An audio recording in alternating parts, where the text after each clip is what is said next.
അതോടൊപ്പം തന്നെ വില്ലേജ് ഓഫീസറുടെ പ്രവർത്തന മികവിൻ്റെ ഒരു അംഗീകാരം എന്ന രീതിയിൽ ഒരു ലെറ്റർ ഓഫ് അപ്രീസിയേഷൻ നൽകണമെന്ന് ബഹുമാനപ്പെട്ട നമ്മുടെ എല്ലാവരുടെയും പ്രിയങ്കനായ ഡെപ്യൂട്ടി അറിയിക്കുകയും അതിനെ തുടർന്ന് അത് കൈമാറുന്നതിലേക്ക് അദ്ദേഹം ഇവിടെ എത്തിയിട്ടുണ്ട്.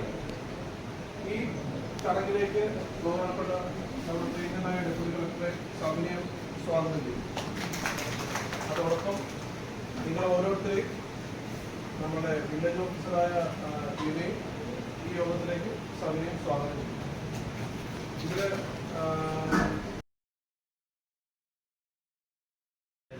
ഗീത സ്ഥലം മാറി പോവുകയാണ്. എടത്വാവിനെ സംബന്ധിച്ച് ഗീത വലിയൊരു നേട്ടം ചരിത്രത്തിലെ ഏറ്റവും വലിയ കളക്ഷനാണ് ഗീതയുടെ ഭാഗത്തുനിന്നുണ്ടായിട്ടില്ല. ആദ്യം ഈ ഗീത എന്തോ പറഞ്ഞ് കരഞ്ഞൊക്കെയാണ് പോയി. ഞാനെന്തോ പറഞ്ഞ് ഗീത കരഞ്ഞു പോയി. അപ്പോൾ നമ്മുടെ DP എൻ്റെ ഇതെന്ന് പറഞ്ഞ് ഗീത മിക്കവാറും ലീവ് എടുത്ത് പോകുമെന്ന് പറഞ്ഞു. അവരെല്ലാം പോകത്തില്ല, കുഴപ്പമില്ല എന്ന് പറഞ്ഞു. പക്ഷേ എല്ലാ വില്ലേജ് ഓഫീസറുടെ ഭാഗത്തു നിന്നും നമുക്ക് വലിയ കളക്ഷനാണ്. അത് തുടർന്ന് ഇങ്ങോട്ട് എല്ലാവരും, അത് മാത്രമല്ല എല്ലാവരും നല്ല രീതിയിൽ വന്നു. അത് ഞാൻ തഹസിൽദാരായി വന്നപ്പോൾ കഴിഞ്ഞോട് ഒന്നിച്ച് 2 കോടി രൂപയിലേക്ക് ആദ്യം അത് വലിയൊരു സംഭവമാണ്. നമ്മൾ തന്നെ ആലോചിച്ചു. അത് കഴിഞ്ഞ് 2.5 കോടിയിലെത്തി. 3ാമത്തെ മാസമായപ്പോൾ അത് ഇപ്പോൾ 3 കോടി 27 ലക്ഷത്തിലേക്ക് എത്തി.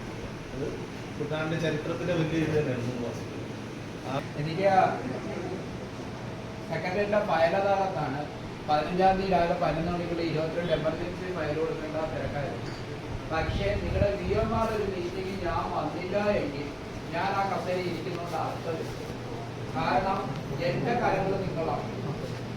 VOമാര്, വില്ലേജ് ഓഫീസർ സ്റ്റാഫ്, ഒപ്പം അവരുടെ DGമാർ, ഇത്രയും പേരാണ് എന്നെ സപ്പോർട്ട് ചെയ്തും എന്നെ അവിടെ നിലനിർത്തി കൊണ്ടുപോകുന്നത്. അല്ലാതെ ഞാനൊരിക്കലും ജില്ലാ ഓഫീസിലെ സ്റ്റാഫും കളക്ടറിന്റെ റവന്യൂ ഉദ്യോഗസ്ഥരുമാണ് എന്നെ ആ കസേരയിൽ സേഫ് ആക്കുന്നതെന്ന് ഞാൻ ഒരിടത്തും പറയില്ല. നാളെ എന്ത് സംഭവിച്ചാലും ഞാനത് പറയത്തില്ല. പക്ഷെ ഞാൻ പറയും, എൻ്റെ കാര്യങ്ങളെന്നും എന്നെ നിലനിർത്തുന്നതും എന്നെ സപ്പോർട്ട് ചെയ്യുന്നതും നിങ്ങൾ വരാൻ ഞാൻ അനുവദിക്കില്ല. എന്ത് പ്രോബ്ലം ഉണ്ടല്ലോ 5 മണിക്ക് തീരണം. 5 മണി കഴിഞ്ഞ് നിങ്ങൾ വീട്ടിൽ ചെന്നാൽ നിങ്ങളുടെ കുടുംബത്തോടൊപ്പം നിങ്ങൾക്ക് സന്തോഷത്തോടെ സ്പെൻഡ് ചെയ്യാൻ പറ്റണം. ഓഫീസ് പ്രശ്നങ്ങൾ ഒരിക്കലും നിങ്ങളെ ഫോളോ ചെയ്യരുത്. അതിലെനിക്ക് കമ്പൽസറി ആയിട്ടുള്ള നിർബന്ധ ബുദ്ധിമുട്ട്. അതുകൊണ്ട് തന്നെ ഒരു സമ്മർദ്ദവും ഞാൻ നിങ്ങൾക്ക് തരാറില്ല. പിന്നെ ജോലി ചെയ്യുന്നവരോട് ഞാൻ അത് ഇച്ചിരി കൂടെയൊക്കെ ആവശ്യപ്പെടും. അപ്പൊ ഇവിടെ സുധി ഈ കസേരയിരിക്കുമ്പോൾ എനിക്ക് 5 കോടി ആവശ്യപ്പെടാതിരിക്കാൻ പറ്റത്തില്ല. കാരണം അത്ര എഫിഷ്യൻ്റായ തഹസിൽദാരാണ്. അപ്പൊ അദ്ദേഹത്തിന്റെ കരങ്ങളായി നിൽക്കുന്ന നിങ്ങളും എന്റെ കരങ്ങളായി നിൽക്കുന്ന നിങ്ങളും ഒരാൾ പോലും എഫിഷ്യൻസി കൊറോളയില്ല. എല്ലാം ഒന്നിനൊന്നും ബെറ്ററാണ്. അതുകൊണ്ടാണ് ഇതൊക്കെ ആക്കിയെടുക്കുന്നത്. കാരണം ഒരു ജോലിയുടെ ഒപ്പം അടുത്ത ജോലി എന്ന രീതിയിലാണ് ചെയ്യുന്നത്. അല്ല 6 പിരിക്കാൻ മാത്രം ഇരിക്കുന്ന ഉദ്യോഗസ്ഥരല്ല നിങ്ങൾ. 6 ചെയ്യുന്നതോടൊപ്പം ഒരു പ്രദേശത്തെ ജനങ്ങളുടെ എല്ലാ പ്രശ്നങ്ങളും പരിഹരിച്ച് അവരുടെ മുഖത്തുണ്ടാകുന്ന വിഷമങ്ങളെ പുഞ്ചിരികളിലേക്ക് കൺവെർട്ട് ചെയ്യപ്പെടുന്ന ഉദ്യോഗസ്ഥരാണ് നിങ്ങൾ. കരഞ്ഞു വരുന്ന ഒരു വ്യക്തിയെ ചിരിച്ച മുഖത്തോടെ പുറത്തിറക്കി വിടാൻ നിങ്ങൾക്ക് കൊണ്ടേ പറ്റുന്നുള്ളൂ. അങ്ങനെയുള്ള നിങ്ങൾ ചെയ്യുന്ന സേവനം ചെറുതല്ല. നിങ്ങൾക്ക് ഗുഡ് സർവീസ് സെന്റർ തരാൻ പോയ എല്ലാ വില്ലേജ് ഓഫീസർമാർക്കും തരണം.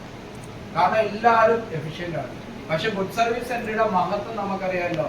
നമ്മളത് കൊടുക്കുക എന്ന് പറയുന്നത് അടിസ്ഥാനപരമായ കുറെ മാനദണ്ഡങ്ങൾക്ക് ബാധകമാണ്. അപ്പോൾ ഉദ്ദേശിച്ച് വില്ലേജിന്റെ പ്രവർത്തനങ്ങൾ എൻഗേജിലായി പരമാവധി കളക്ഷൻ എത്തിക്കാൻ നോക്കുന്ന ഒരാൾക്ക് മാത്രമേ കളക്ഷൻ ഉണ്ടാക്കാൻ പറ്റൂ. മിനിമം 6 മണിക്കൂർ പോലും ഉറങ്ങാത്ത ഒരാൾക്ക് അതിലേക്ക് പോകാൻ പറ്റും. 8 മണിക്കൂർ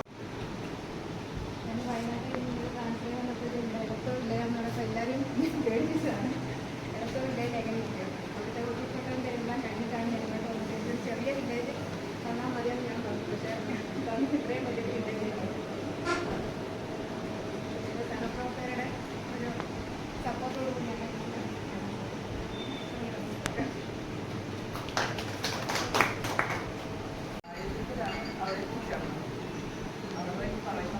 സപ്പോർട്ട് കിട്ടാതെ കുറച്ചാൾ ബുദ്ധിമുട്ടി.